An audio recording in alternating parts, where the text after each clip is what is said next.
Hey guys, how are you all? Welcome back to my channel. Today we will see what if Naruto uses water style and Kenjutsu. If you enjoy, then please like, share and do comments. Thick mist had settled oppressively over the bridge.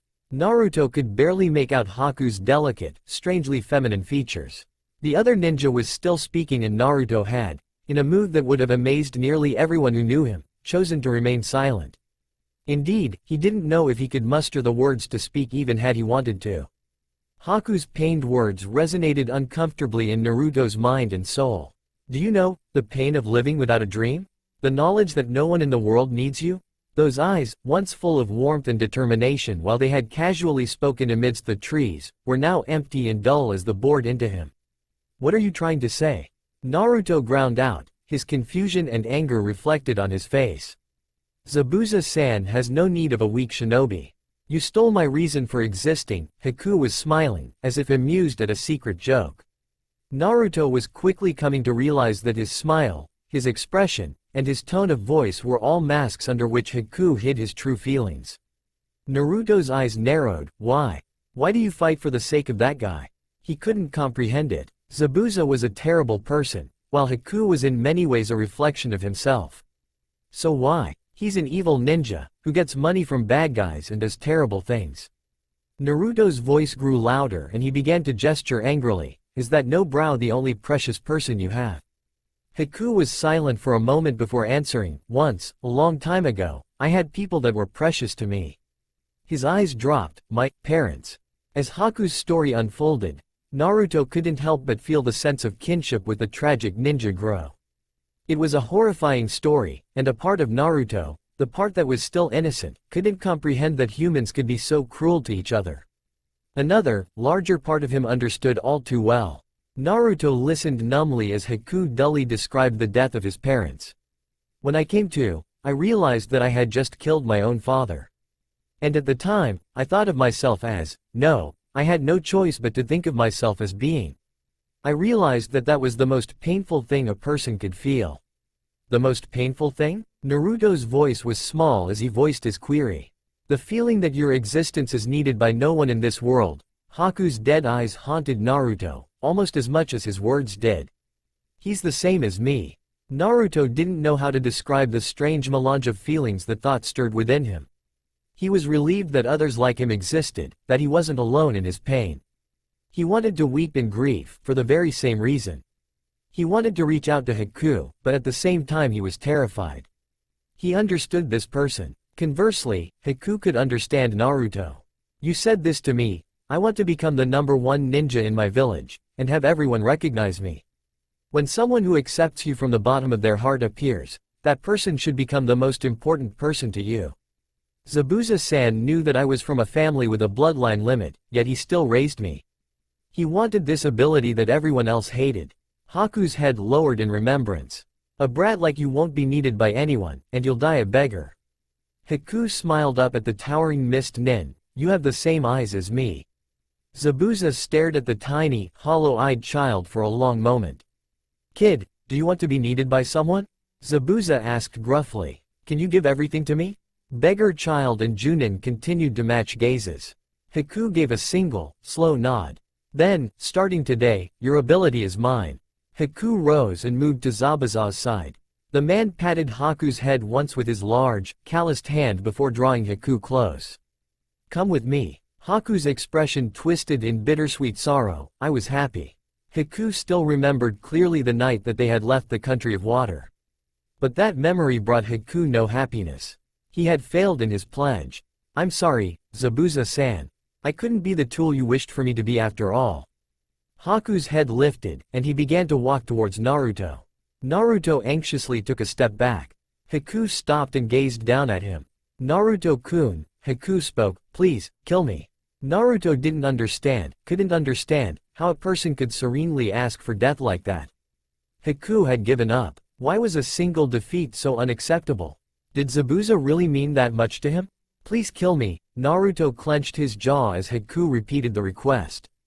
Dull eyes stared down at him. Why are you hesitating? Naruto looked away, pained, and stepped back. I can't believe that stupid story. Weapon? Tool? Someone like that is a precious person to you? That's okay with you. His hands rose, partly in anger, partly pleading. That's not right, it can't be. Is it wrong? Haku's question, so contradictory to Naruto's inner thoughts, stopped him in his tracks. What? He drew back in surprise. How is that wrong? Naruto's expression wilted, but, that's… Zabuza-san had hopes for me. He needed me. Memories flashed through Haku's mind. But now, I have lost the purpose that made me who I am. Zabuza-san will no longer need me anymore. Naruto's face reflected his despair. That's why I am asking you. Haku paused. Now, hurry. Haku continued almost urgently. Naruto took another step back, agonized. Haku's eyes narrowed slightly. Why are still hesitating? Naruto growled in frustration. I don't understand, he shouted. Is remaining strong the only reason you have for staying in this world? Haku's serene expression never wavered, nor did the other ninja offer an answer to Naruto. You could have made people recognize you for something else other than just fighting, he finished, his tone pleading. The day I met you in the forest, I felt that you and I were alike, Haku said. That's what I thought. Naruto's eyes widened in shock. You should understand. Haku paused for a moment before continuing. I'm sorry that I have to soil your hands. Is this the only way? Naruto agonized. What was this feeling, welling up inside? Despair? Defeat? Naruto couldn't name it, but he knew for sure that he didn't like it. He didn't like the black ball of misery that had settled in his stomach. He didn't want to kill this person. Haku wasn't his enemy. He wasn't a faceless shinobi anymore, not just some evil nin that Naruto had spent years daydreaming about beating into the ground. Haku was Haku. He killed Sasuke, whispered something in the back of his mind. That's true, but still. Yes, there was no doubt in Haku's voice or posture. The other boy was serene in the face of death. The misery grew bigger and bigger, and Naruto waged a brief internal war with himself. Naruto closed his eyes. If I had met you in some other place, we might have become friends. There was a lifetime worth of pain lurking behind Naruto's words. Why did it turn out to be like this? When Naruto's eyes snapped open, they were filled with deadly determination. His hand dropped to his right thigh and drew a kunai. He was scarcely aware of that first step towards Haku, but he thought that he could feel every minute detail of the cold, damp handle of the kunai as he drew it from his leg holster. He was moving, perhaps as fast as he had ever moved before. Chakra pumped through his legs, accelerating his movement.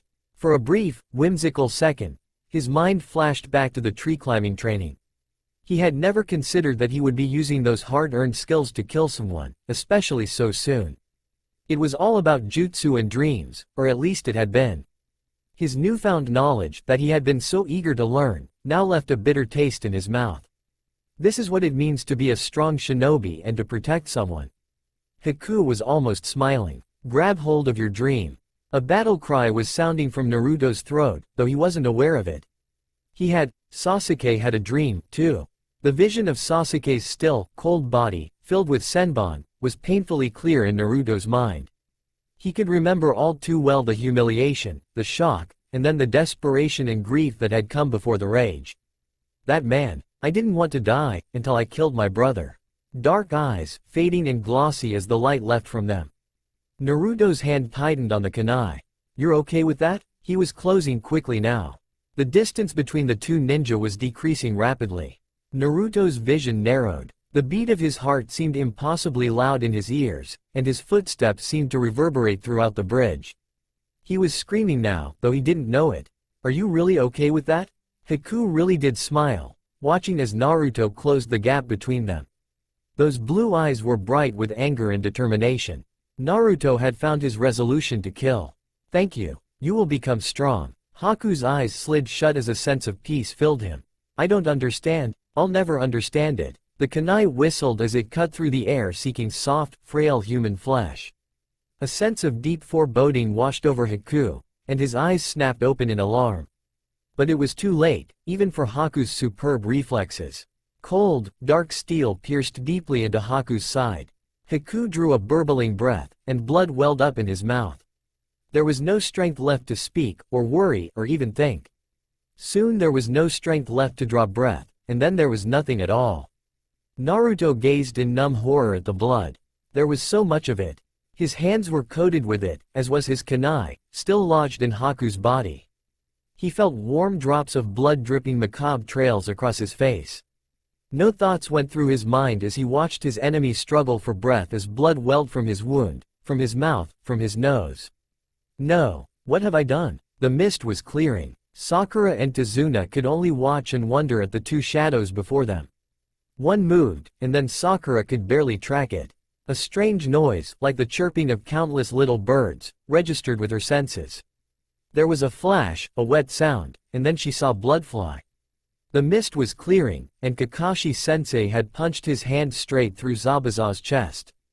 The chirping noise died away, and the summoned dogs that had sealed Zabuza's movement exploded in small clouds of smoke, their jobs completed. Sakura's stomach twisted at the sight of the dead enemy Junin, but there was also relief that their most dangerous opponent was dead. Her relief was short-lived, however, as Naruto came into view. Quickly, tugging the bridge building along with her, she began to make her way over to her blonde teammate. "Naruto," Sakura called. Naruto didn't respond, didn't even so much as twitch at the sound of her voice, which prompted a sliver of worry in Sakura's mind. "Naruto," she cried again, "where's?" Sakura trailed off, as she and Tazuna began to truly make out the details of Naruto's appearance. Blood was dripping from the short ninja's hands. It was on his face as well, and there were dark stains on his clothing. Naruto's carriage made it unlikely that the blood was his. The still body of Zabuza's accomplice served as a silent affirmation of that conclusion. Both the bridge builder and the kunoichi were shocked at the sight, though Sakura was far more surprised than Tazuna. Tazuna was shocked that the little loud-mouthed blonde had killed someone, especially a ninja as skilled as Haku seemingly was, but he had already grown to respect Naruto as a person and as a ninja. Sakura, however, still harbored many of the prejudices and misconceptions that she had developed towards Naruto over the years. In Konoha, labels like genius and dead last carried a great deal of weight. It shouldn't have mattered much, especially among the older and more experienced shinobi, but it did. To Sakura, rookie genin, recent graduate of the academy, and admirer of Uchiha Sasuke, it carried even more weight. She had never questioned Sasuke's superiority or Naruto's inferiority. She had never considered that Naruto would ever become a decent ninja, or that he could really accomplish his dream. However, the mission to Wave Country was disabusing her of many preconceived notions that she had had about the world.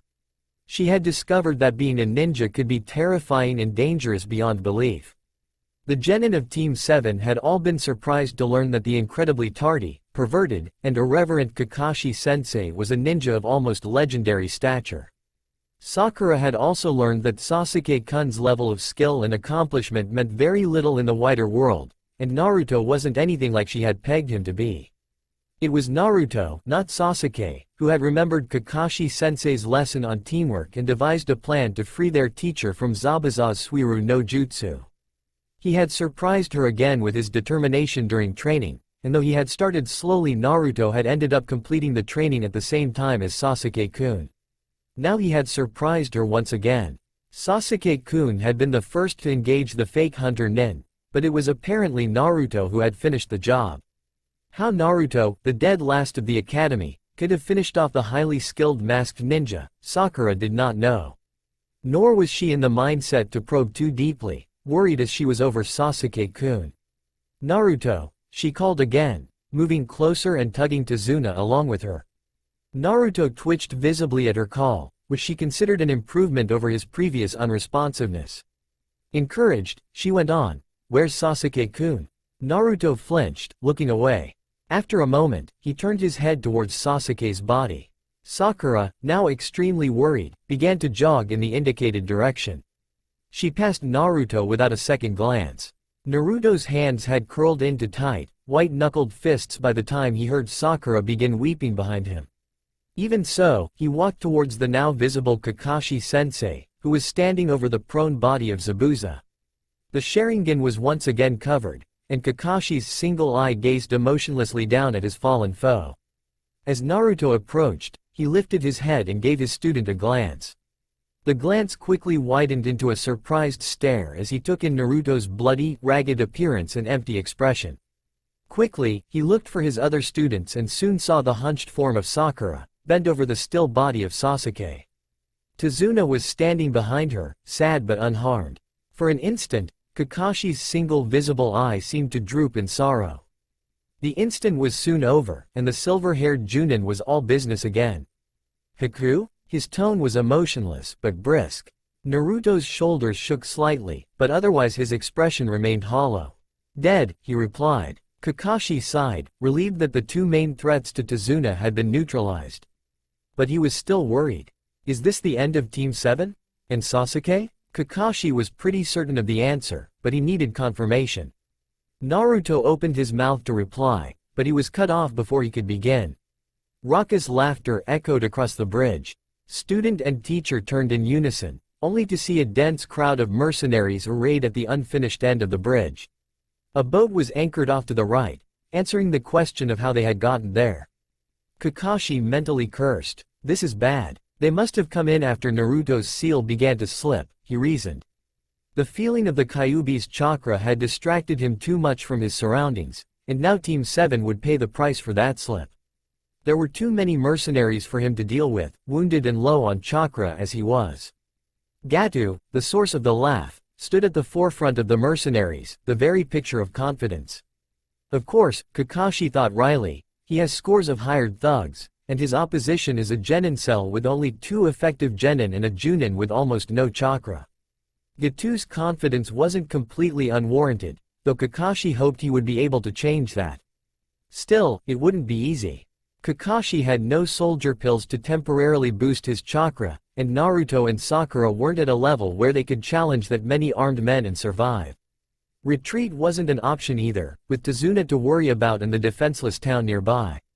The squat man in the suit finished laughing. Gato sighed in mock disappointment at the corpses of his hired Nukenin. Some demon, he snorted. For all his big words, he lost that badly.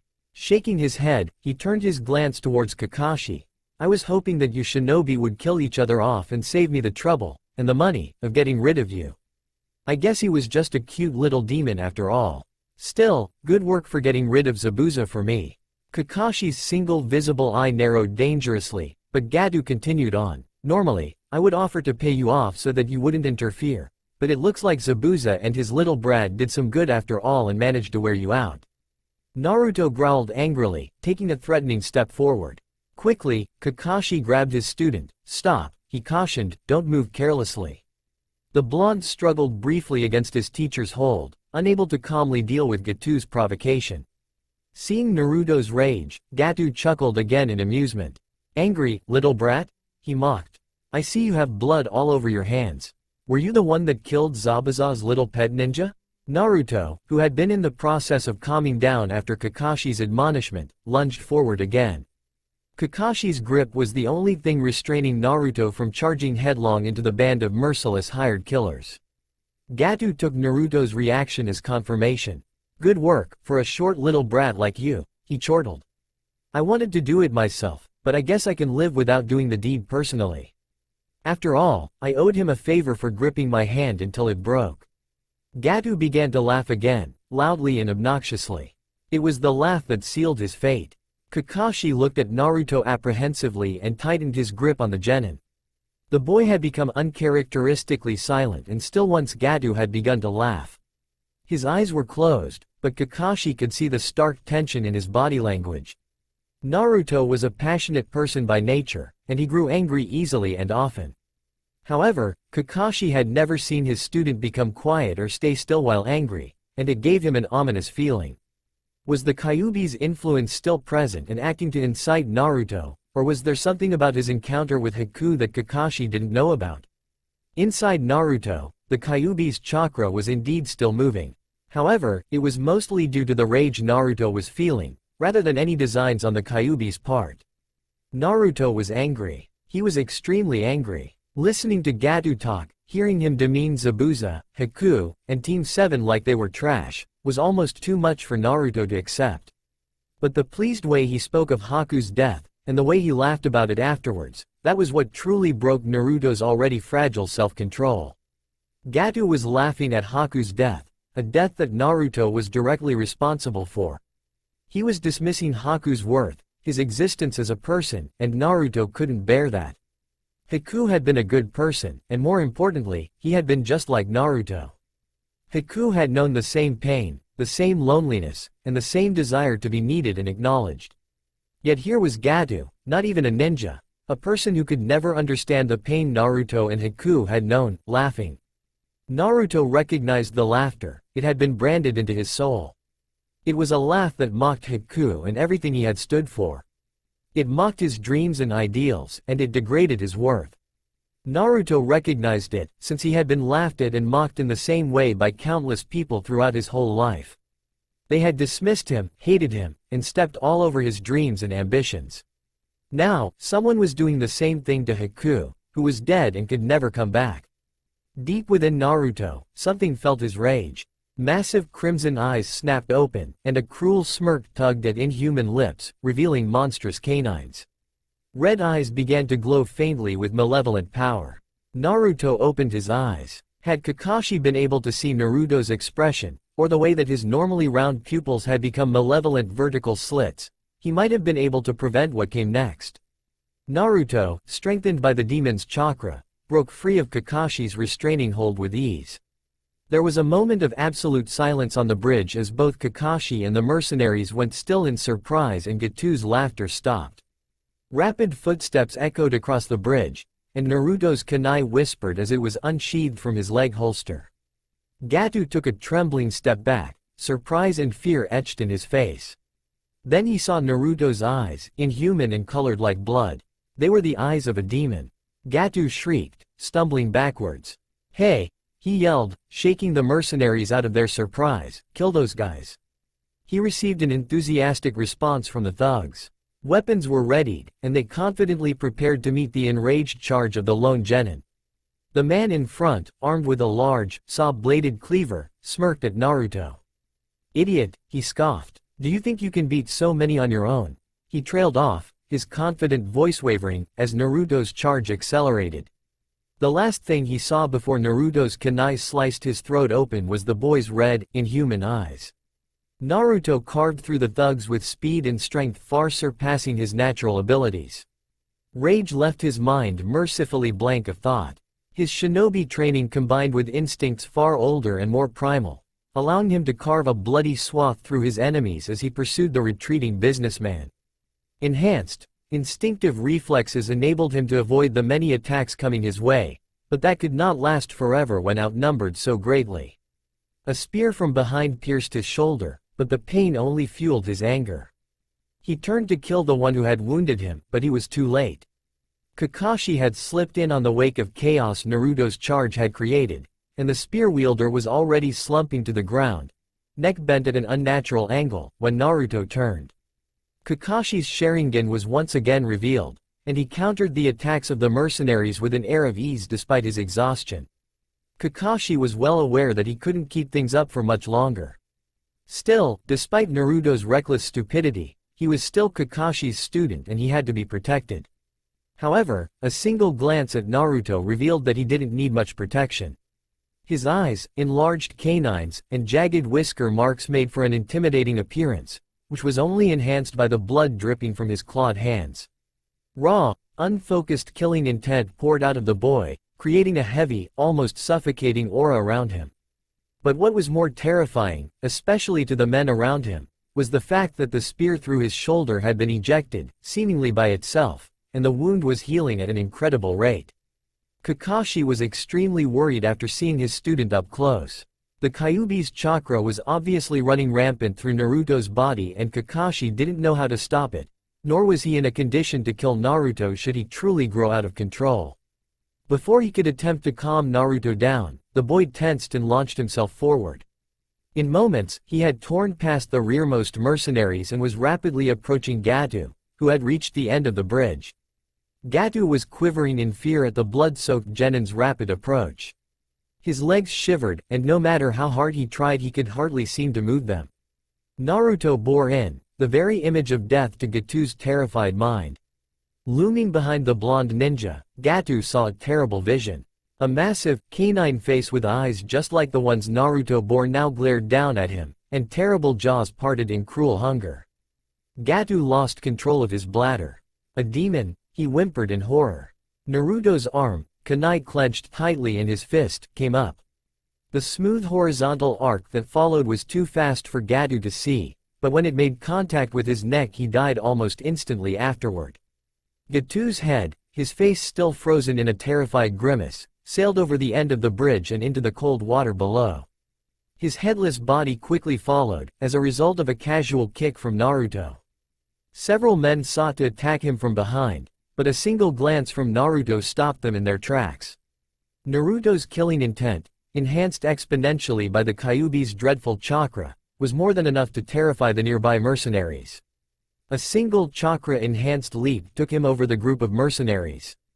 Kakashi, who had retreated back to Zabuza's corpse as soon as Naruto had killed Gato, watched his student anxiously. However, the boy made no moves to attack him. Naruto stood still for a long moment. He trembled visibly, and when he began to approach closer, Kakashi saw that his eyes were once again blue. Blue, but also dull. The shadows under his eyes made him look as if he had been crying or hadn't slept for days. Naruto stared down at his bloody hands with a strange, almost bewildered look in his eyes. It was as if he didn't recognize his own hands. Kakashi eyed his student, wondering what he should say in this situation, or if he should say anything at all. His heartbeat was loud in his ears. Did I die? The sound of soft, girlish weeping grew louder as each second passed. Sakura. Sasuke struggled to open his eyes. Dimly, he could see the bridge builder standing over him, and Sakura weeping on his chest. Sakura, you're heavy, Sasuke muttered hoarsely. Sakura gasped and jerked up in shock. Sasuke-kun? Her voice was small, incredulous at his revival, but he could hear the rising hope there as well. Sasuke could only blink weakly in reply. Tazuna gasped. Sakura, tears pouring afresh down her face, reached down and clutched him tightly, burying her face in his chest as she did so. Sasuke-kun, Sasuke-kun, Sasuke-kun, she sobbed. Sasuke gasped in pain. Sakura, he hissed out between clenched teeth, that hurts. He shook his head from side to side, as if to escape her painful hold. Tazuna reached up to wipe the tears from his own eyes as he listened to Sakura's relieved sobs. You must be happy, Sakura. Sasuke struggled to sit up, his jaw clenching tightly as pain that lanced through him. You shouldn't try to move, Sakura scolded worriedly. He ignored her advice. Where's Naruto? And what happened to that masked guy? It hurt to talk, but he had to know. Naruto is safe, Sakura replied, and that masked boy died. She looked aside, her expression suddenly downcast. Died? Sasuke gasped. He quickly brought his head up to stare at Sakura. Did Naruto kill him? Sakura hesitated, but Sasuke's gaze bored intensely into her. I don't know the details, but she trailed off briefly, not able to meet Sasuke's gaze. It seems like he did. Sasuke turned to stare at Haku's still form, and then to Naruto, whose hands were stained red with blood. Naruto? You? Sakura, eager to change the topic, went on. I believed in you, Sasuke-kun. You must have dodged the attacks to avoid critical damage, right? Smiling, Sakura rose to her feet. Sasuke stared at the ground. That guy must have done it on purpose from the beginning. Sasuke didn't know what to think. Naruto had killed the ninja that he couldn't defeat. That ninja had subdued him easily, without using lethal violence. Was he really that weak? Naruto. Sakura called happily. Naruto flinched at the sound of her voice. Sakura-chan. He turned to see Sakura waving, a big smile lighting up her face, and Sasuke slowly rising to his feet. Sasuke-kun is okay. He's alive. He turned fully around to face Sakura, stunned. Sasuke looked away, embarrassed, and slowly raised his left arm in response to Naruto's disbelieving stare. Naruto smiled, a deep sense of relief filling him. Tears formed at the corners of his eyes, and he laughed softly in joy. Then he turned to Haku's body, and his expression drooped. I see. So, Sasuke was alive after all. Haku hadn't killed him, but Naruto had killed Haku. A renewed sense of grief consumed him. Why, I see. Sasuke is safe, too, Kakashi murmured. I'm glad, he sighed, relieved. Oi, oi, oi. The thug pounded his staff into the ground, glaring at the Konoha ninja and bringing their attention back to the matter at hand. You guys are feeling too safe, he chided. A katana-wielding mercenary beside him nodded in agreement. "You damn ninja killed our source of money," he growled, emboldened by the mutterings of his comrades. The mercenary's fear was ebbing away as greed and anger, and not a little humiliation at being beaten by such a small boy, overrode their recent terror. It helped that the demon that had so effortlessly sliced through their ranks no longer seemed very intimidating. Indeed, the suffocating pressure, the weight that had felt like the hand of death had fallen across the bridge, was gone. The crimson-eyed, bloody-clawed demon was gone. In its place, there was nothing but a dazed and exhausted little boy. The staff wielder smirked cruelly. "Now we'll have to attack the town and steal all of the valuables." The group cheered in agreement. Kakashi frowned in consternation. "They've regrouped already." He put a voice to his thoughts. "This is bad." Naruto, temporarily shaken from his stupor and all out of anger, whirled to face Kakashi. "Kakashi-sensei, don't you have a technique that can just beat them all at once?" he asked worriedly. "Not possible," Kakashi replied. "I've used up too much chakra." The temporary spokesman of the mercenaries whipped his weapon forward. "Let's go," he roared. The thugs began to charge en masse, yelling as they went. A steel crossbow bolt arced down and buried itself into the pavement in front of the charging thugs. It served to halt their rush, and they milled about in confusion. Kakashi and Naruto quickly turned to spot its source and gasped in surprise. Inari had fired the bolt, and behind him stood a great many of the island's inhabitants, all armed. "Anyone who gets any closer to this island will die facing the force of this island." This firm declaration was met with a fierce cry from the islanders. "Inari!" Naruto shouted happily. The boy in question grinned in return. "Heroes are supposed to come late," he said, mimicking Naruto's words to him back at the house. Tazuna was close to weeping with joy. "Inari, all of you." Their numerical advantage clearly nullified, the mercenaries hesitated fearfully. Naruto, spotting their fear, grinned. "Right, I'll help, too." His blood-slick hands whipped up quickly to form the seal for his favorite ninjutsu. "Kage Bunshin no Jutsu," he cried. Smoke erupted around him, and when it cleared there were 5 copies of Naruto. Fear in Gatu's henchmen was quickly growing. Kakashi recognized Naruto's intent. "I guess I can use about the same amount of chakra as him and use it as a bluff." Kakashi quickly formed the same seal Naruto had used. Kage Bunshin no Jutsu. Kakashi was enshrouded in smoke. When it cleared, a line of Kage Bunshin stretched across the entire width of the bridge. Kakashi version, he called, smirking beneath his mask as terror consumed the mercenaries. "Shall we begin?" Seeing dozens of Kage Bunshin of the blood-splattered Junin glaring and cracking their knuckles was too much for the already terrified mercenaries to take. They routed in panic, trampling over each other in their hurry to escape back to the boat. Inari watched them flee, a sense of rising jubilation rising within him. "Yeah," he cried happily. The islanders yelled victoriously as the remnants of their oppressors' thugs fled in terror.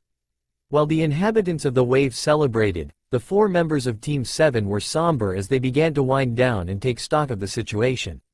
Naruto was perhaps the most affected emotionally, though Sasuke nursed his wounded pride and Kakashi just plain nursed his wounds. Sakura hovered near Sasuke, obviously concerned over the state of her crush's health. However, before Kakashi could order his team to return to Tazuna's house for rest and medical treatment, he needed to confirm the deaths of the missing nin duo. He started to walk slowly back towards Zabuza's body, saw Naruto standing still with his head bowed, and stopped. "Naruto," he called quietly.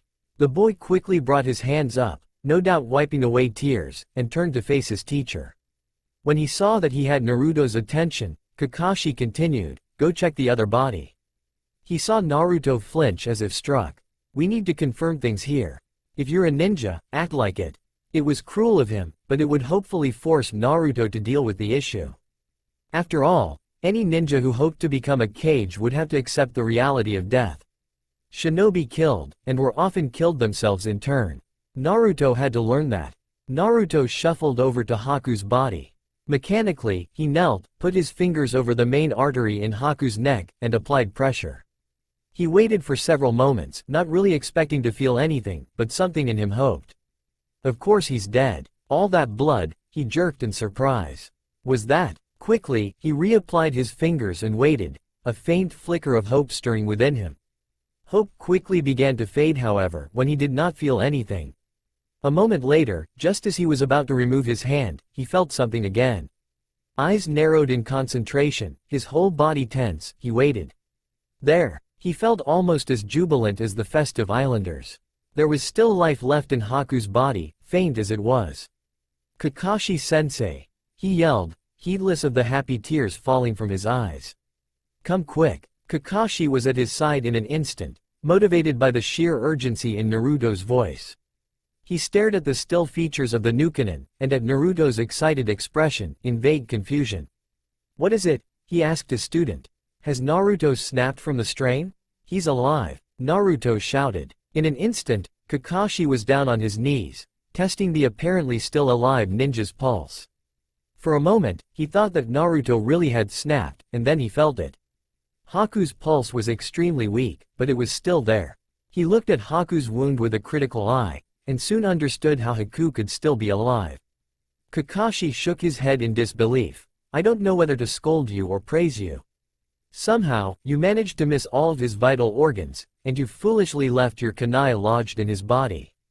You left behind your weapon, but it did stem the blood flow a bit, keeping him from bleeding totally to death." Kakashi sighed at the blonde's happy antics.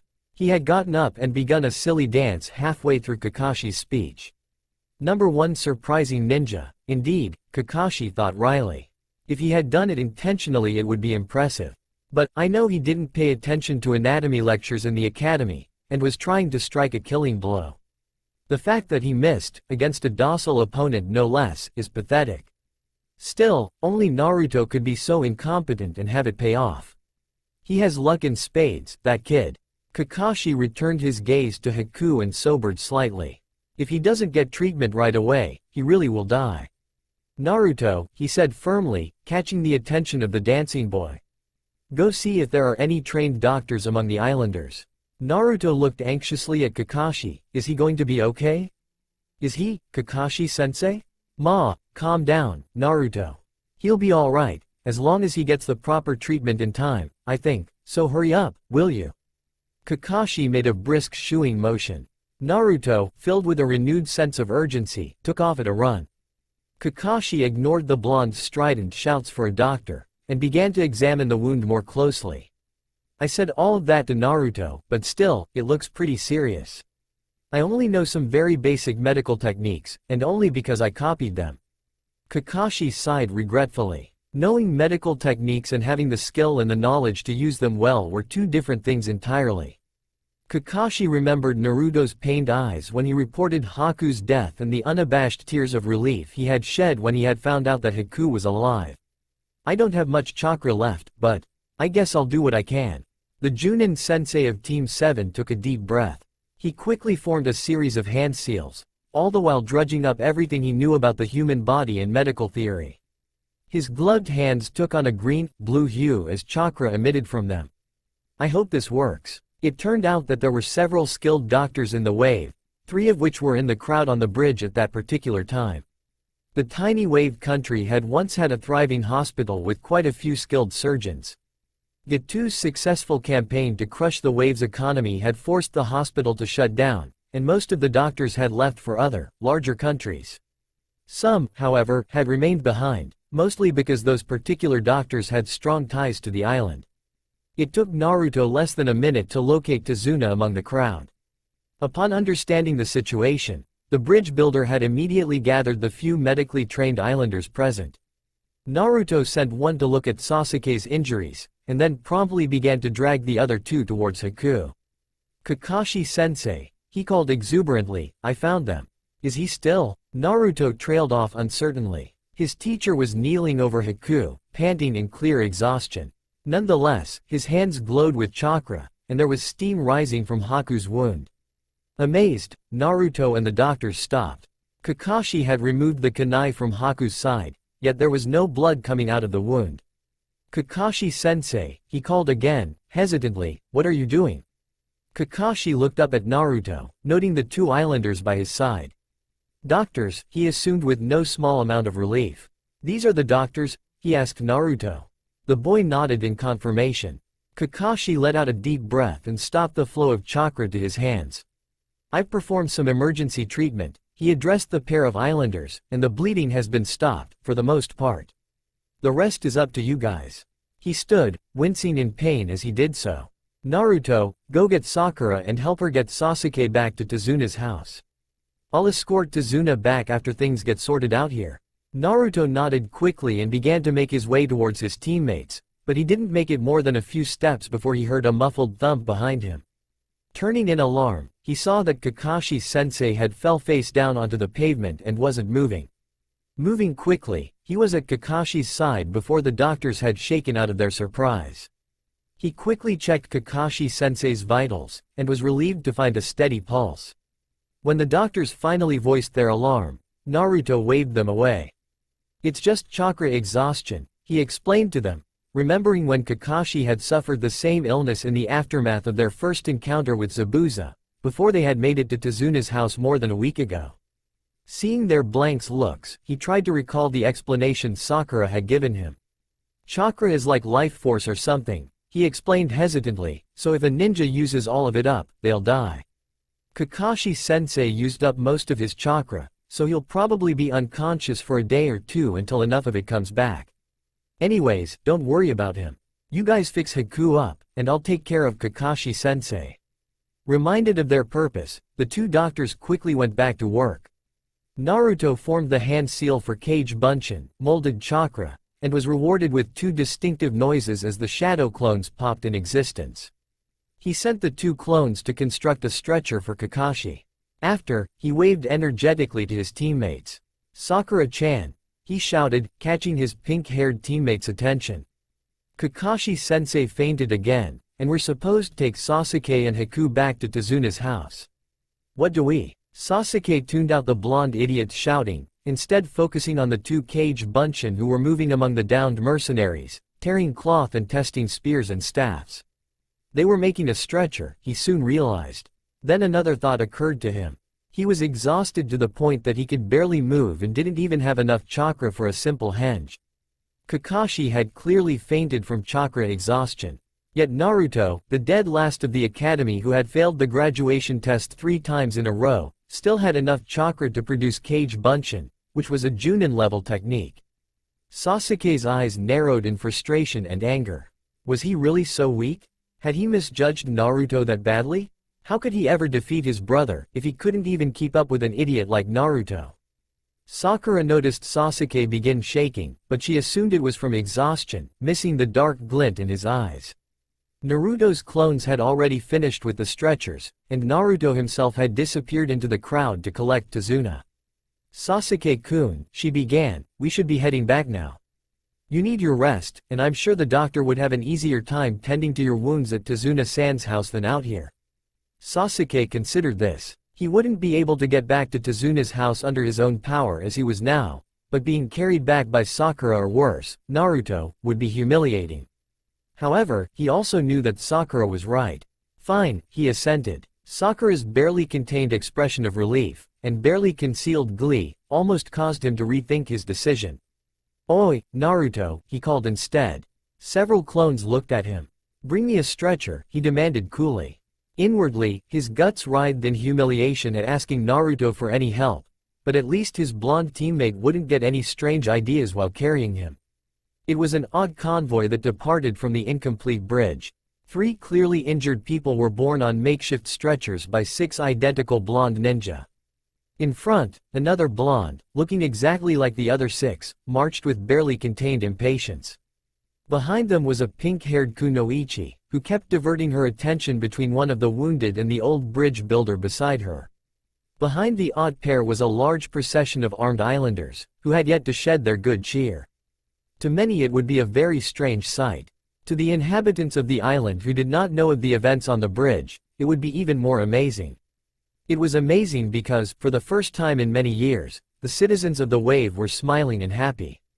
For a time, the poverty, fear, and the ugliness of human nature that had gripped the country of the wave for so long had been dispersed by hope and a renewed sense of courage, all due to the actions of a single, inexperienced team of young Konoha ninja. Hitaki Kakashi was no stranger to fatigue. Saying that shinobi missions above D and C rank tended to be demanding would be an understatement. So yes, Kakashi was very familiar with fatigue in all of its many varied forms. He was also very familiar with being injured. However, if he was forced to choose one type of fatigue that he hated the most, Kakashi would probably say, chakra exhaustion. It was a very irritating condition. The enemy did not even have to hurt you for it to occur, and when it did happen, you pretty much became helpless for days on end while you waited for your chakra stores to replenish. Chakra exhaustion could lay even the strongest ninja low, and by the time a shinobi reached Junin level, they had gone through enough life and death situations to hate feeling weakness. In a relatively safe place, such as Konoha, Kakashi would not mind it so much. He could sit back in a hospital bed while nurses, preferably pretty ones, cared for his every need.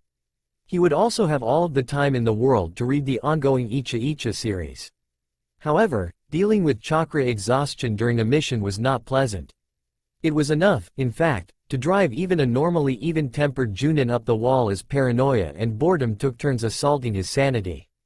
Kakashi was grateful when Naruto entered his private room and broke his reverie. The blonde tended to be noisy and energetic, as well as mildly amusing when teased.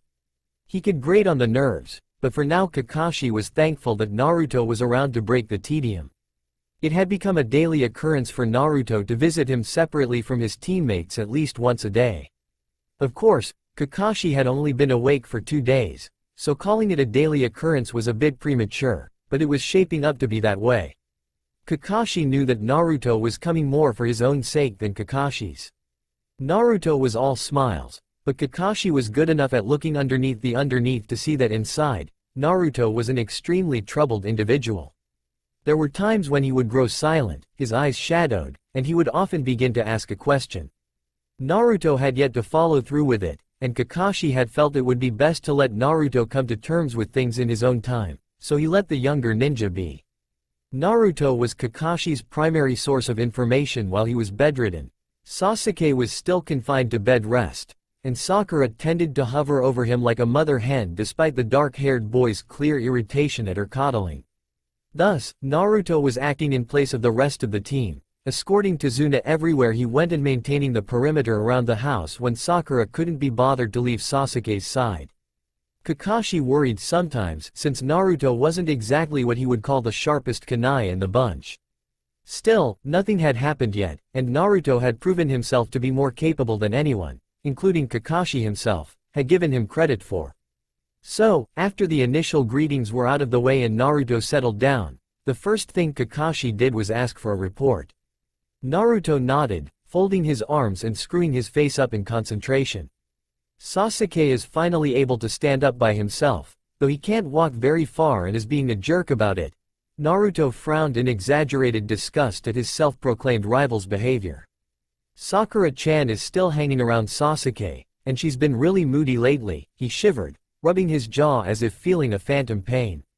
For all Kakashi knew, maybe he was. Sakura was a rather passionate girl, and despite the facade she adopted in front of most people, she had a quick temper. She also had the alarming tendency to express it physically. Kakashi thought it rather ironic that she expressed more of her true self in front of Naruto, whom she thought was annoying, than she did in front of Sasuke, whom the girl proclaimed to want to spend the rest of her life with. For Naruto it was a rather mixed blessing, since he was frequently the target of Sakura's wrath. Naruto visibly shook off whatever thoughts that had troubled him and perked up. The bridge is getting longer every day, he continued, this time with real enthusiasm. Old man Tazuna's getting a lot of help now, and it looks like the whole town is starting to pitch in. He smiled, puffing up proudly, of course, without my Kage Bunshin, things would be going a lot slower. Anything unusual? Kakashi asked. Naruto's grin dropped from his face, quickly becoming serious. He knew what his teacher was asking. No, he said, shaking his head. I've been on the lookout, but I haven't noticed anyone suspicious. I scouted around the town, and I used henge to infiltrate the local gathering places, but there's nothing that hints at a counterattack. He stopped for a moment, looking at Kakashi for approval. The masked Junin nodded, his single visible eye curling in what his students had come to recognize as a smile. Good job, he praised. It was a good job, too. A much better job than he had expected of Naruto, really. Once again, he had underestimated the blonde and been surprised. It also showed that the battle on the bridge had initiated some deep changes in Naruto. Expecting Naruto to show traits like caution or good sense had once been an exercise in futility.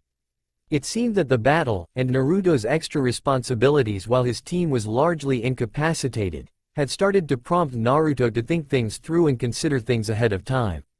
But while the battle seemed to be encouraging Naruto to mature, it had also left deep wounds that the boy was reluctant to confront. "How is Haku?" he asked casually. To his credit, Naruto no longer flinched when that name was brought up, but his eyes dimmed slightly and his lips quirked down. "Still hasn't woken up," Naruto replied, his voice unusually quiet. "The doctor says he lost a lot of blood and that he needs to stay under observation for a week or two." The guilt on Naruto's face would be obvious even to an untrained civilian. Apparently Naruto realized that too. For a moment later he forced himself to brighten up. "It looks like you'll be fine though, so everything's okay," he said cheerfully. "Hey, Kakashi-sensei, what was that cool technique you used to heal him?" "A medical jutsu," replied the Junin-sensei. "They require a very high level of chakra control, not to mention knowledge of the human body, so I don't think they're your kind of thing." Naruto's face screwed up in distaste and disappointment at Kakashi's explanation. "Putting that aside, how are you doing, Naruto?" Kakashi stared at his student with a level gaze. It was time to confront the issue. Naruto gave him a confused look, before a bright grin stretched across his face. "What are you talking about, Kakashi-sensei?" he asked cheerfully. "As you can see," he pounded his chest with a fist, "I'm perfectly fine. You're the one who needs rest." Naruto stood, and began making his way to the door. "In fact, I should let you get to it. Tsunami Nichan will scold me again if I bother you for too long," he said. "Naruto," Kakashi barked. Naruto stopped at the tone in his teacher's voice. The Junin's tone gentled as he continued, "You're going to have to talk about it eventually. It's been several days, and you've had time to reflect on things. Now you should talk about it. Otherwise, it will fester inside of you, and you'll end up consumed by all sorts of ugly emotions." Naruto was silent for a long time. Kakashi watched as the Genin's fists clenched and unclenched in indecision, but the boy didn't deny that he knew what Kakashi was talking about. Finally, Naruto turned and sat beside the futon once more. He stared down at his hands for a long moment. Kakashi waited patiently. "Sensei," he began before stopping again. Naruto took a deep breath. He trailed off again, before continuing hurriedly, "When was the first time you killed someone?" Kakashi looked out through the windows, taking in the ocean view for several silent moments. "I was 6, he said finally. Seeing Naruto's surprise, he smiled faintly. "When I was young, it was a period full of war. Students went into the academy at much younger ages, and became genin at a younger age as well." Kakashi sighed. I was considered to be a genius, so I went in several years earlier than most. I became a genin quickly. Like you, I killed a man on my first C-rank mission, 2 months after I graduated. It was just a simple road patrol mission, but my team encountered a group of soldiers from Lightning Country.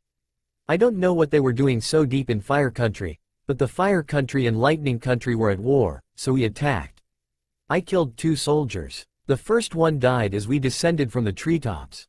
I broke his neck. The second, I killed with a kunai to the throat. Kakashi grimaced slightly under his mask. It was messy. Naruto stared at his teacher for a long time, wide-eyed. Then, in a small voice, he asked, "Does it get easier?" Kakashi sighed. "It depends," he said finally, "on what type of person you are. For some, it never gets easier. Other shinobi grow to like killing." Naruto looked horrified at this, and Kakashi smiled. "It doesn't look like he'll turn out to be the second type, at least. Despite what most people in Konoha seem to think. The last thought was a sour one. For most," he continued, "well, they get used to it. A ninja's trade is death, after all. Humans can grow used to a lot of things, given enough exposure. If you survive long as a ninja, you'll probably end up killing a lot of people. You'll get used to it, if only as a survival mechanism. After all, grief is a luxury you can't afford often in the field.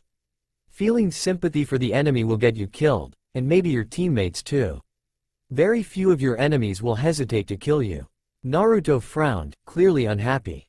Naruto, Kakashi murmured, when you were fighting against Haku, and later with Zabuza, how did you feel while using the Kyuubi's chakra? It was not the most tactful thing to ask, especially while Naruto was still dealing with the emotional backlash of his first kills, but Kakashi needed to know. He had gotten Sakura's and Naruto's reports on the battle earlier, but there had never been a good opportunity to broach the subject of the Kyuubi's influence until now. The Kyuubi's chakra. Naruto looked aghast. Kakashi blinked in surprise. You didn't know? No, Naruto trailed off, looking even more dejected than he had before. Naruto, the copy ninja began seriously, that red chakra you used was the Kyuubi's chakra. He paused as another thought occurred to him. Naruto had seemed a bit sketchy on the details of the fights he had while using the Kyuubi's chakra.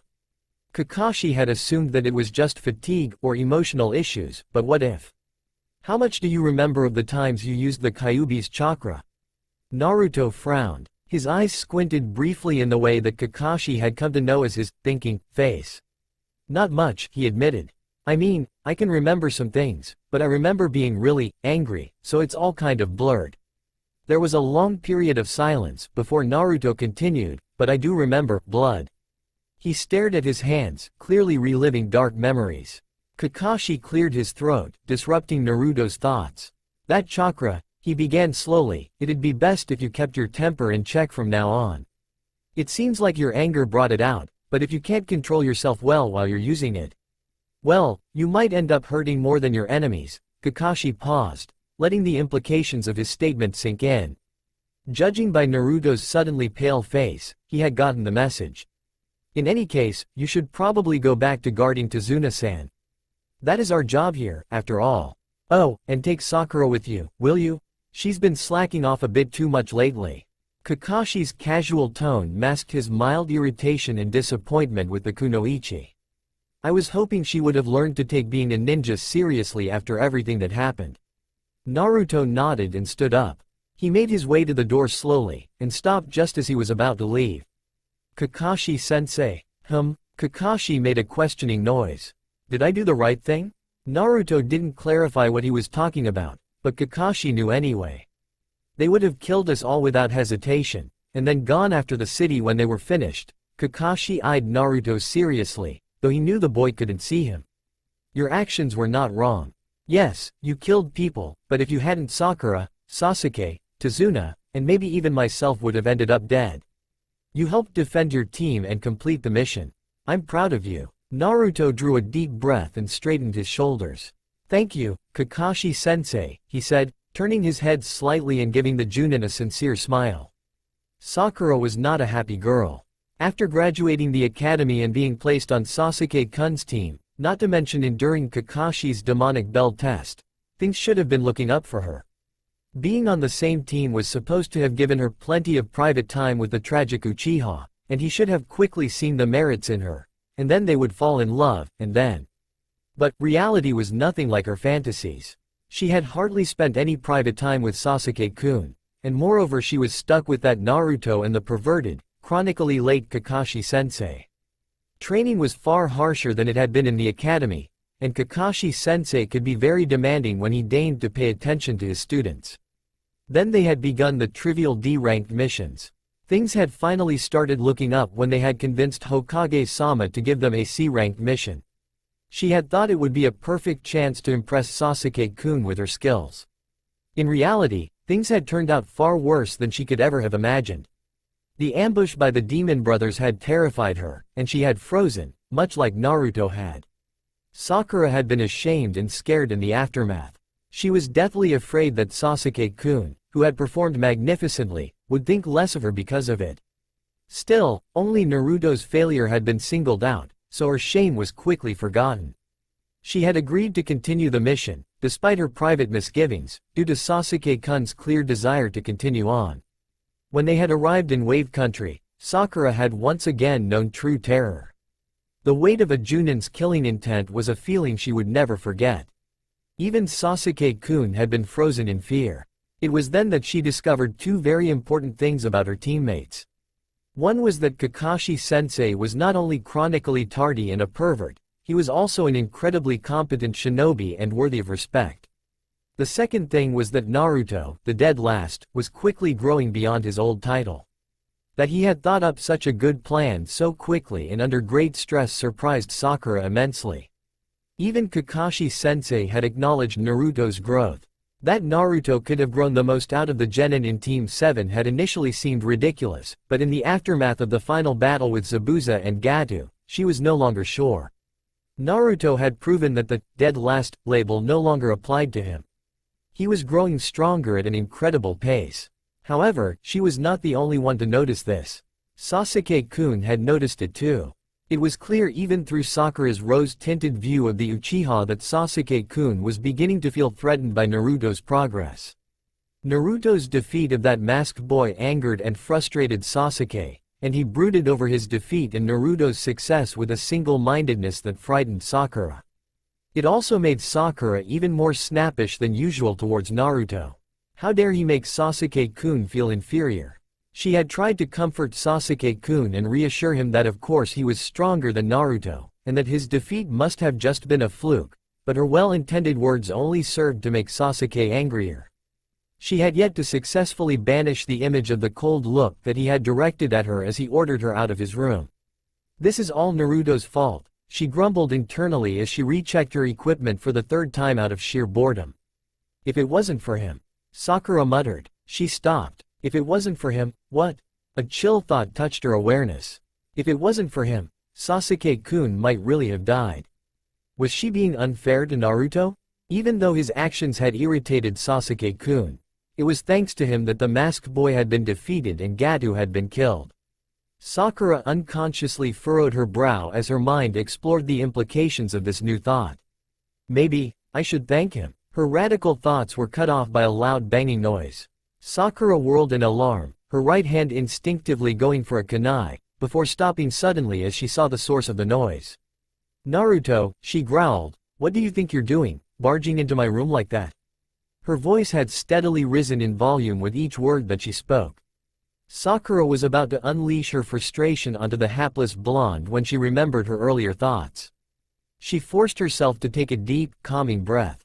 Naruto, seeing Sakura calm herself down, laughed sheepishly, sorry, Sakura-chan. But, I did knock, and you didn't answer. I was worried. Sakura blinked. Was I so focused on my thoughts that I didn't hear him knocking? It was an embarrassing and rather alarming thought. She was a kunoichi, after all, and shinobi that didn't pay attention to their surroundings ended up dead sooner rather than later. She sighed in resignation and accepted Naruto's apology, it's fine. Just, try not to do it again, okay? Naruto nodded, eager to escape arousing his crush's wrath again. So, what do you want? Sakura asked. Ah, Naruto exclaimed. Several moments of silence passed. What was it again? A tic developed over Sakura's left eye. Naruto, she growled. Naruto, having once again tested Sakura's patience, quickly remembered the relevant details. Kakashi-sensei wanted you to go out on patrol today, he said hurriedly. Something about you slacking off too much. Naruto trailed up nervously, fearing that he had said too much. Surprisingly, Sakura didn't seem to take offense at the accusation. Instead, she nodded and collected her equipment, which for a short-range patrol meant only her kunai holster and equipment pouch. The two Konoha genin reached the bridge, with Tazuna in tow, without incident. Sakura felt touched, and just a little embarrassed, by the enthusiasm that they were greeted with as they had passed through town.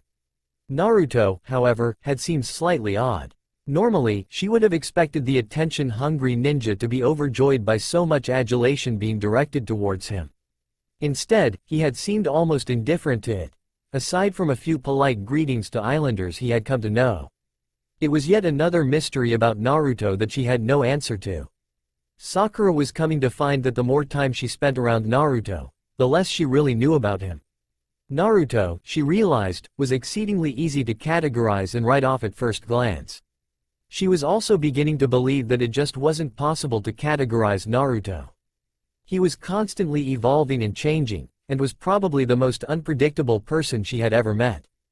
The trouble with revelations was that they could change a person's worldview in rather uncomfortable ways. Sakura's realizations about Naruto left her uncertain about how to interact with her teammate.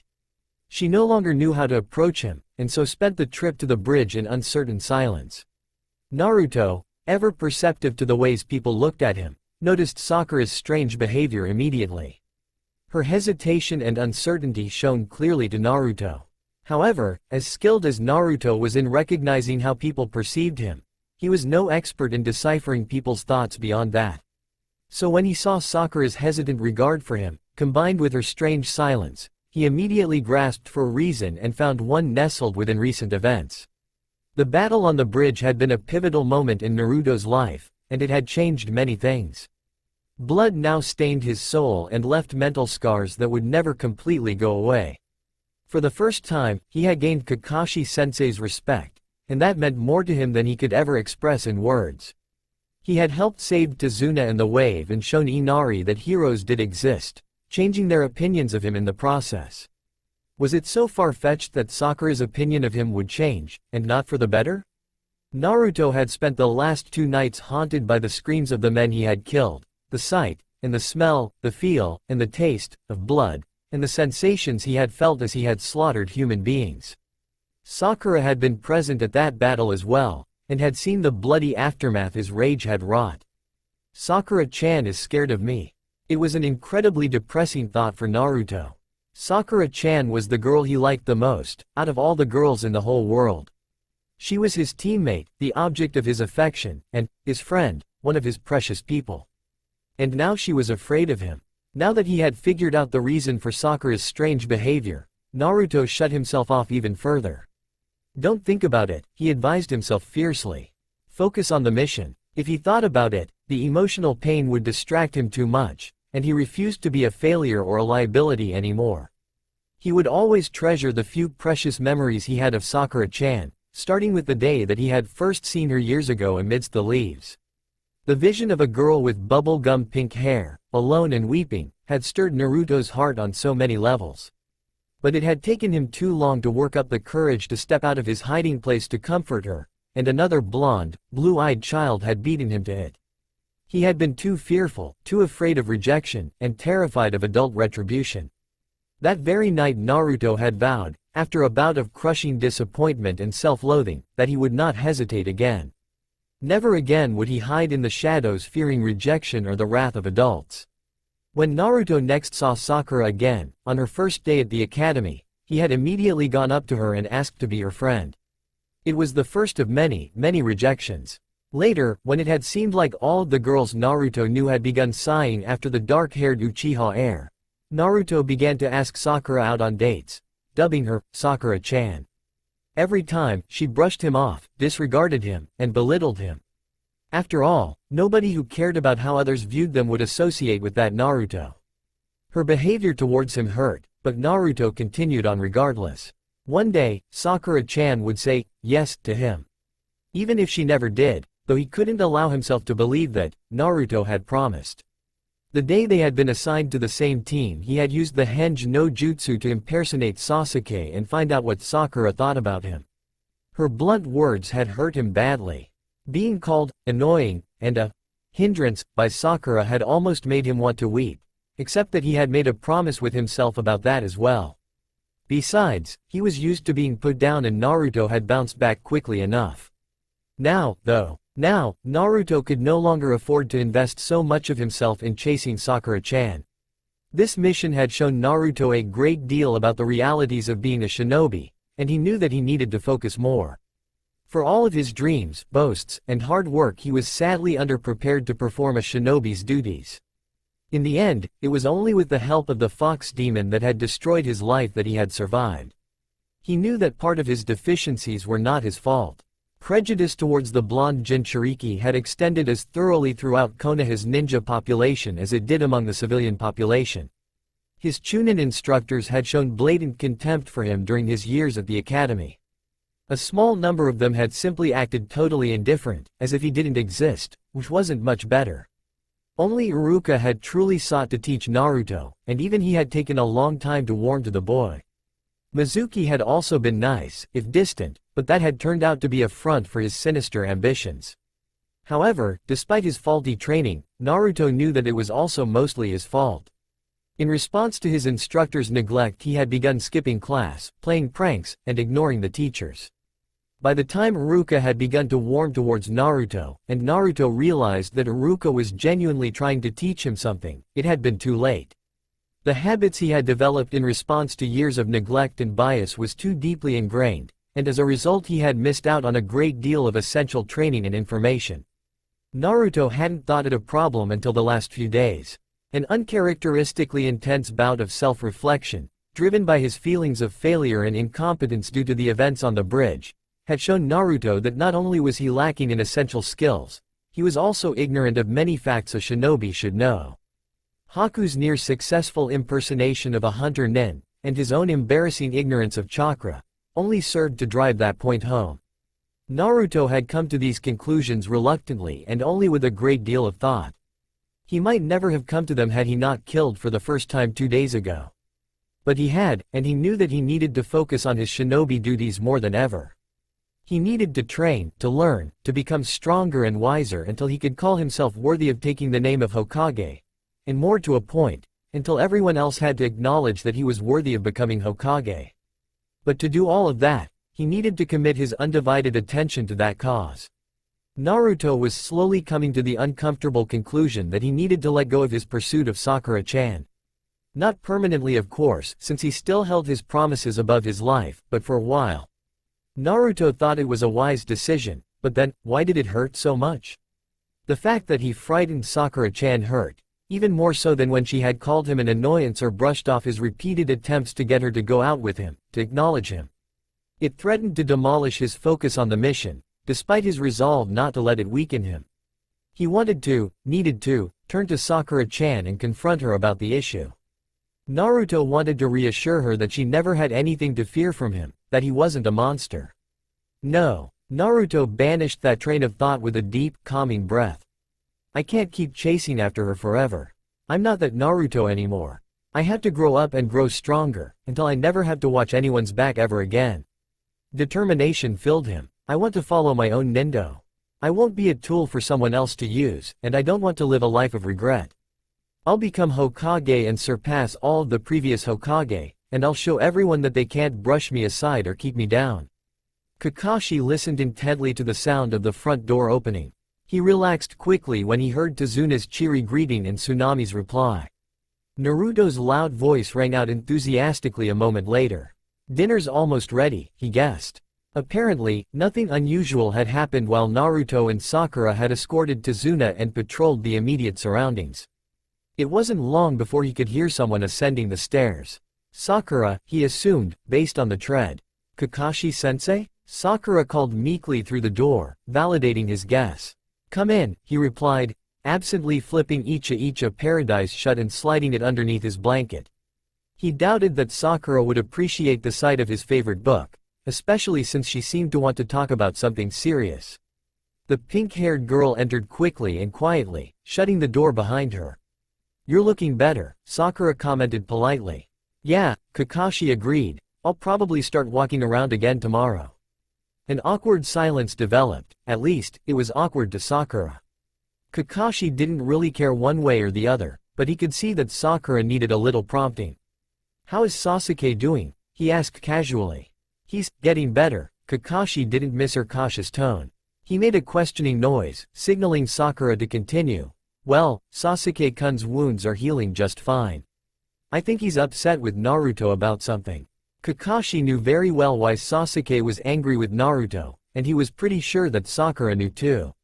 He suspected that she was already reaching conclusions about that matter on her own and decided not to push the issue. Anyo, Kakashi-sensei? Sakura's hands came to clasp together in front of her. Have you noticed Naruto acting strange lately? I mean, he's not acting like himself at all. Is there something wrong with him? So that's why she wanted to talk to me, Kakashi realized in mild surprise. He had thought it would be about Sasuke, but apparently even the normally predictable Sakura was capable of surprising behavior. Sakura worrying about Naruto seemed odd, given what he knew of the girl, but it seemed that she had matured a bit since joining Team 7. Maybe she's finally grasping the whole teamwork thing, he mused. Well, it's not surprising, Kakashi said. It's not? She gave him a puzzled look. Sakura, he sighed, look underneath the underneath. Why do you think Naruto's behavior would change suddenly? Sakura was the smartest kunoichi in her class for a reason. It was just a matter of guiding her to consider different angles. Because he almost killed that masked boy? Naruto seems kind of worried about him. When Kakashi didn't respond, she revised her theory. Is it because he killed Gato and some of those thugs? Kakashi nodded. First kills are always difficult to deal with, unless you're a murdering psychopath. Since Naruto isn't a psychopath, he's having trouble dealing with his guilt. Kakashi paused before continuing, but you learned about this in psychological training, didn't you? Yes, she agreed. It's just that, I don't know, maybe I'm not used to seeing Naruto act like he is, so I wasn't sure how to approach him today. Sakura frowned, going silent, but after a moment her brow cleared. Kakashi-sensei, is there anything I can do to help him? Kakashi's brows rose in surprise, though Sakura couldn't see them. You want to help Naruto deal with this? He asked, almost disbelieving. She flushed. Don't get the wrong idea, she said quickly, it's not like I have any interest in Naruto. Sakura frowned again, struggling to convey the impulse behind her strange request. It's just that Naruto is in pain, and I can't just leave him alone. He's my teammate, right? For a long moment, Kakashi stared at her, his single visible eye wide. Then, slowly, it curved in the upside-down U shape that showed he was smiling. He nodded in approval at Sakura's words. She does understand, he thought. It pleased him greatly and filled him with a sense of pride towards the kunoichi. Sakura was finally beginning to mature and see the world beyond Sasuke. Well, for one thing, you can stop spending so much time nursing Sasuke and start doing your duties properly again, Kakashi said, much to Sakura's chagrin. She knew that she hadn't been doing all that she was supposed to, foisting off her duties to an uncomplaining Naruto, but she had just been so worried about Sasuke-kun. But she knew Kakashi-sensei was right. Sakura nodded once to show her assent. As for the rest, well, it's something that Naruto has to come to terms with on his own. I see, Sakura nodded again, but she wasn't able to hide her disappointment. Kakashi saw it, and decided to give her a bit more advice. He needs to come to terms with things on his own, he repeated. However, it probably won't hurt to say, thank you, to him. Part of the reason why he fought so hard was to protect you guys, so a little show of gratitude wouldn't hurt. He smiled again when he saw Sakura's determined look. Perfect, Kakashi thought. Sakura will feel better if she believes that she helped ease the burden on Naruto, and Naruto will get to hear some honest vindication of his actions by one of his peers. He was rather pleased with himself for finding such a neat solution. Sakura left quickly, though not before giving Kakashi a sincere word of thanks and a promise to bring his dinner up when it was ready. When she was gone, Kakashi reached under his blanket and pulled out Icha Paradise. A blush spread across his cheeks as he began to read, and moments later his soft, lecherous giggles began to fill the room. To Sakura, dinner seemed strangely normal. For all of her concerns about Naruto's behavior, he exhibited no strange mannerisms during the meal. He laughed at Tazuna's lame old man jokes, teased Inari, and lavishly praised Tsunami's cooking. He didn't seem to be depressed or guilty at all, and the intense, focused look that she had seen earlier was gone. Sakura almost believed that Naruto had dealt with his issues until she caught sight of his hands. They were raw and pink, as if Naruto had spent minutes intensely scrubbing them. She abruptly recalled the sight of Naruto standing over Haku with blood dripping off his hands. Naruto? Sakura didn't know why the thought of Naruto scrubbing his hands until they were raw, as if trying to clean up the stain of blood, made her feel sad. Naruto excused himself quickly once dinner was over. Sakura waited a few moments before following him at a discreet distance. The blonde ninja did a quick inspection of Tazuna's home, making sure all was well, before leaving the house. He performed a brief check on the surrounding grounds before darting off deeper into the dense, shadowed woods that covered most of the island. She pursued Naruto for a brief while before stopping at the edge of a small clearing. Naruto had stopped in the middle of the clearing and was drawing a kunai. Did he sense me following him? Sakura wondered in surprise. Naruto's sensing capabilities were rather abysmal. She doubted that had changed in the past few days. Still, she prepared to drop out of cover to reassure Naruto that she was not an enemy. Instead of continuing to prepare for combat or throwing the kunai towards her, Naruto instead charged the tallest tree in the clearing.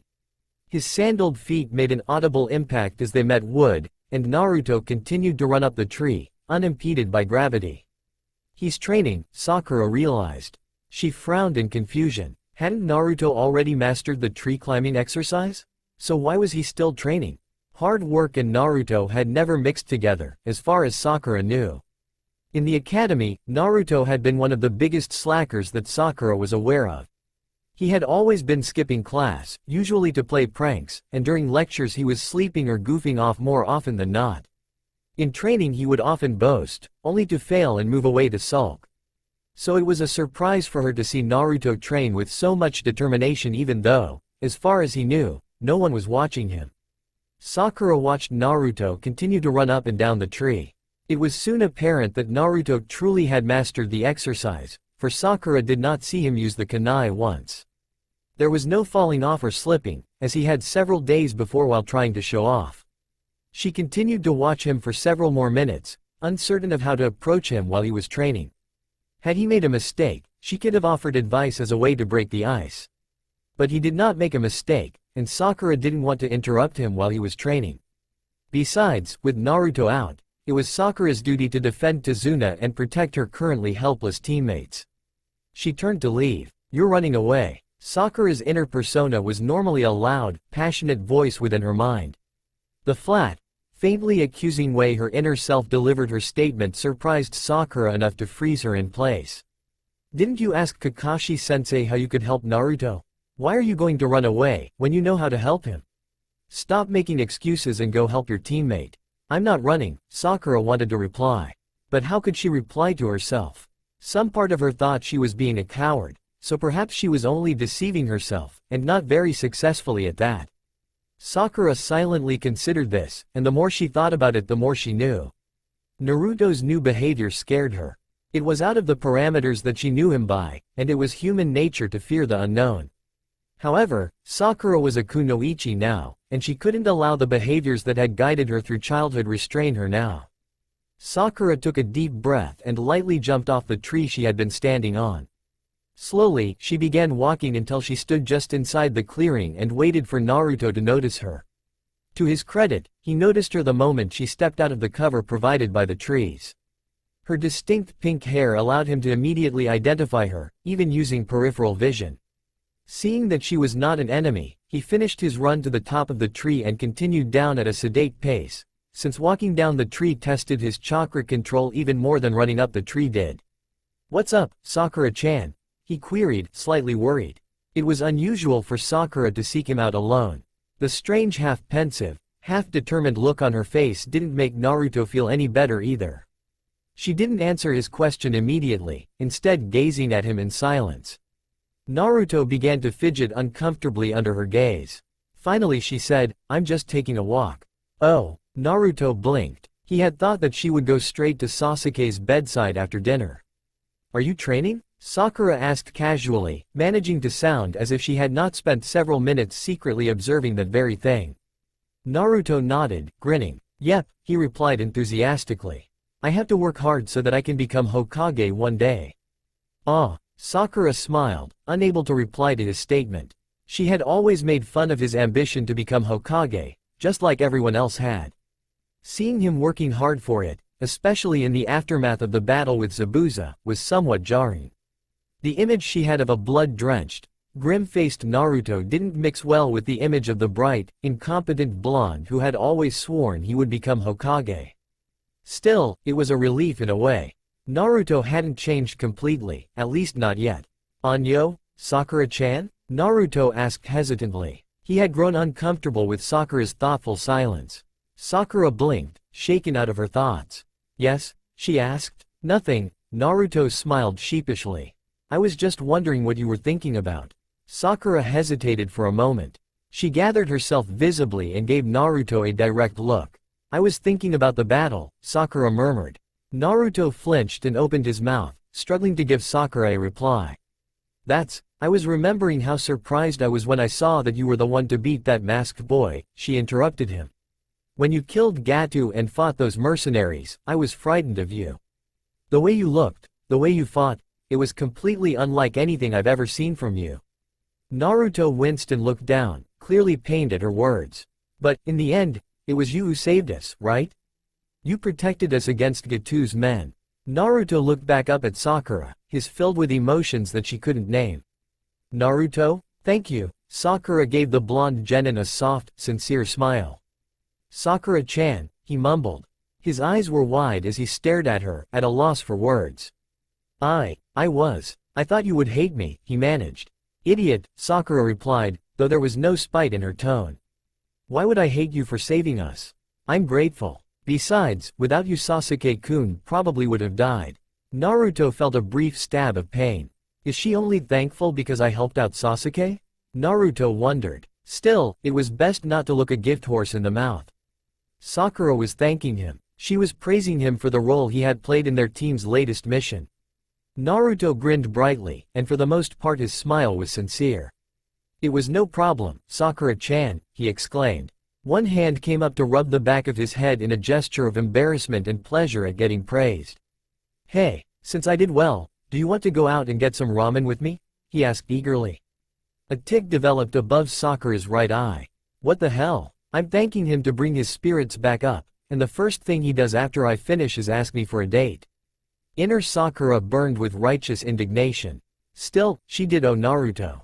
She stared at Naruto's squint-eyed, hopeful face for a second. No, she decided firmly. He's lucky that I don't smash him in the face for his insensitive stupidity. No thank you, she grated out in a semblance of politeness. The disappointed look in his eyes almost made her change her mind, but not quite. I have to get back to the house, she said, and promptly turned around to do just that. Naruto stared at Sakura's retreating back. He was uncertain why he had asked Sakura to go on a date with him after he had resolved earlier to ease up on his pursuit of the girl. Was it just a habit, or the hope that her words had stirred within him? Sakura-chan, he called after her. Sakura stopped, though she didn't turn around. Why did I stop her? Naruto took a deep breath and knew. I'll always protect you, he promised quietly. By the way her shoulders stiffened, she had heard his promise to her. Sakura made no reply other than to resume her walk back to Tazuna's home and Sasuke. Naruto gave her retreating form a melancholy smile. Then he turned away, instead facing the tallest tree in the clearing once more. Determination filled his eyes once again, and Naruto continued his training. Breakfast the next morning was a strained affair. Kakashi, who had decided that he had recovered enough to begin moving around for extended periods of time again, eyed his two students.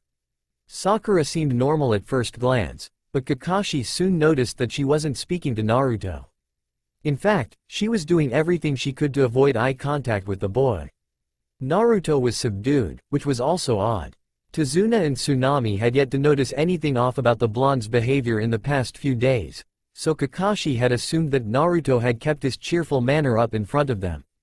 The logical conclusion was that something had happened between Naruto and Sakura last night, and not something particularly good at that.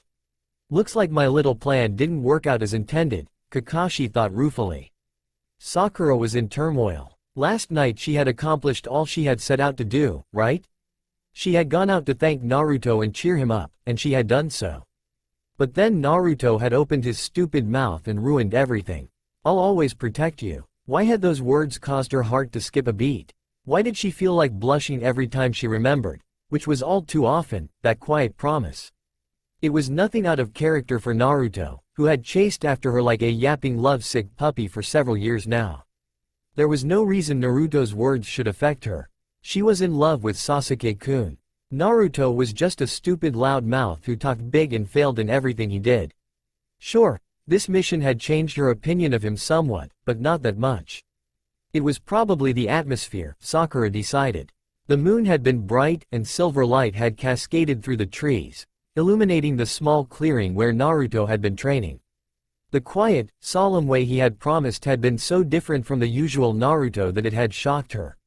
For a moment, she had almost believed him. Yeah, she thought, warming to the idea. It was just the atmosphere affecting me, not Naruto. Like Sakura, Naruto was also wrestling with inner turmoil about his encounter with his teammate last night. Despite his repeated attempts, he still couldn't banish the image of Sakura wordlessly walking away from him after he had made one of the most important promises of his life to her. She had not even turned around to spare him a glance. Her cold silence spoke volumes about her feelings towards him. Naruto still didn't want to believe that she disliked him that much, but the evidence kept piling up. It had grown to the point where it was too big for him to ignore. Sakura would never see him for what he truly was. She would never acknowledge his feelings for her. The shadow of Sasuke was too big for Naruto to overcome, as a ninja and as a person. He almost despaired at ever stepping out of Sasuke's shadow. But I promised, Naruto remembered. I'm not like Sasuke, to brood over stupid things all the time. I promised Sakura-chan that I'd protect her, and I will, even if she hates me. I will surpass Sasuke, and eventually I'll be better than all of the previous Hokage. Naruto took a deep breath, feeling oddly calm after reaffirming his ambitions, even if only to himself. That's right, I've got to work hard. He smiled, for the first time that morning. Now that Kakashi-sensei is up, I'll have more time for training, he thought, pleased. Another thought occurred to him. Hey, Kakashi-sensei, Naruto spoke, attracting the attention of his Junin-sensei. Kakashi cocked an eye towards his most rambunctious student in curiosity. Will you teach me something new? Naruto asked eagerly. Something new? Yeah, I finished with the tree climbing exercise already, and I need to get stronger, so teach me something new. Naruto was practically bouncing in anticipation. Well, Kakashi stalled. He did finish the exercise, the more reasonable part of him pointed out. Plus, unlike Sakura, he has more than enough stamina. It's not like he needs to work on his reserves. He frowned. But, if I Naruto and not Sasuke? Maybe later, he said. What? Why? Kakashi blinked several times, fighting the urge to reach up and cover his ringing ears. Well, I am injured, Kakashi pointed out. No more than when you showed us the tree climbing exercise, Naruto retorted. Kakashi winced slightly. He's got me there. Surprisingly, it was Sakura who spoke up. Kakashi-sensei, I'd like to learn something new as well, she said. Sasuke-kun started to pay a lot more attention to Naruto when he started to become stronger. So if I get stronger, Sasuke-kun will pay more attention to me, she reasoned. Shanuru. Inner Sakura agreed, nearly on fire with passion and determination at the thought of gaining Sasuke-kun's respect. Outnumbered now, Kakashi did the only thing he could do. He folded. Alright, he agreed with a sigh. Icha paradise, he thought longingly. I was about to find out what happened to Junko when she met those busty twin sisters, too. Outwardly, his face gave no indication of the thoughts that traveled through his mind. Instead, he said to his students, let's go outside. There was still a while yet before Tazuna had to leave to go and oversee the construction of the bridge. Kakashi slowly led his students outside, using a crutch as support while he walked. He didn't have to go far. He stopped on the deck that overlooked the water, on the seaward face of the house. The two genin stopped behind him, puzzled. Kakashi-sensei, Naruto began. Why did you stop here? For training, Kakashi replied, smiling. Nonplussed, his students looked at each other. Quickly, they looked away when they recognized what they were doing. Kakashi sighed at their stubbornness. Kids these days. After a moment, Sakura gave in to curiosity. What kind of training can we do here? Water walking, Kakashi said cheerfully. They gaped. Internally, Kakashi chuckled in amusement. It was so much fun to mess around with his students' naive little minds. One of the few perks of the job, in fact. After a moment, Naruto's eyes narrowed into suspicious slits. Can you really do that? He asked dubiously. Of course, Naruto's teacher answered. Here, I'll show you. A faint blue glow enshrouded the bottom of Kakashi's feet. He stepped off the edge of the wooden deck. Naruto and Sakura watched in amazement as his foot connected firmly with the surface of the water and stayed there. His other foot came down to join the first, and Kakashi began to walk slowly away from the deck. He moved several paces before stopping and turning to his students. See? That's awesome. Naruto exploded. How do you do it, Kakashi-sensei? Well, it's basically the same as the tree climbing exercise, only this will teach you how to mold a constant amount of chakra. To do this, you need to expel chakra from your feet into the water and constantly release it in order to keep yourself balanced. Sakura was nodding along in comprehension. Naruto's face was screwed up in fierce concentration as he struggled to understand Kakashi's explanation. Well, just try it, Kakashi said. Right, replied the determined Naruto. First, accumulate chakra in your feet, Kakashi commanded. Quickly, his students obeyed, forming the ram seal often used to assist in concentrating chakra. Blue chakra enshrouded the bottom of their sandals. Now step onto the water, and remember that you have to release a constant amount of chakra to remain balanced. Right, Naruto thought determinedly. He stepped off the deck. Let's do this, Sakura thought confidently. After all, wasn't she the best at chakra control among the genin of Team 7? She stepped off the deck. Kakashi couldn't help the snort of laughter that escaped him as two splashes occurred simultaneously. Naruto and Sakura surfaced quickly, and clambered onto the deck even more quickly. It's cold, Sakura said, rubbing her arms and shivering. Naruto could only nod in agreement. However, Naruto was not one to be discouraged by a little cold water. I'll do this no matter what. His hands quickly whipped up into the ram seal to focus his chakra again. With a determined cry, he quickly charged back onto the water, only to sink again. It was a cycle that soon repeated itself many times. Kakashi watched in amusement as Naruto continued to plunge feet first into the cold waters that surrounded wave country. Sakura, he noticed, was being far more cautious. Apparently, that first plunge had been more than enough for her.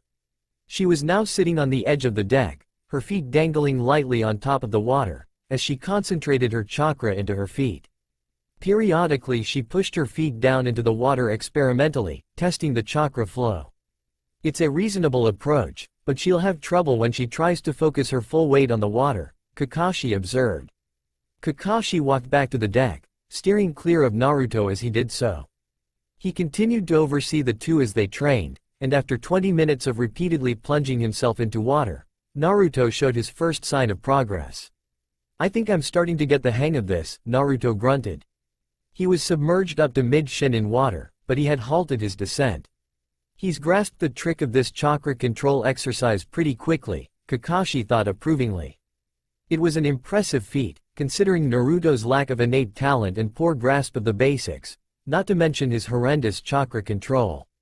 Naruto's concentration wavered and he sank again, but when he surfaced his expression spoke of renewed determination. From there, his progress grew by leaps and bounds.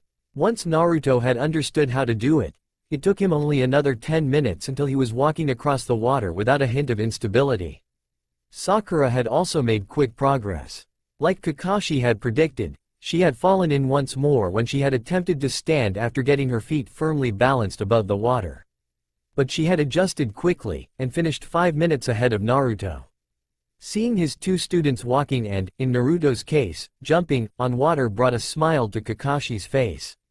Suimin Hoku no Vaza was an advanced genin skill after all, and yet two of his rookie genin had mastered the skill in less than an hour. The peaceful, happy moment did not last. Kakashi heard the pounding of feet and the sound of loud voices. He tensed, and Naruto and Sakura stopped their training at the sounds. Tazuna soon barreled out of the house. What is it? Kakashi asked the bridge builder.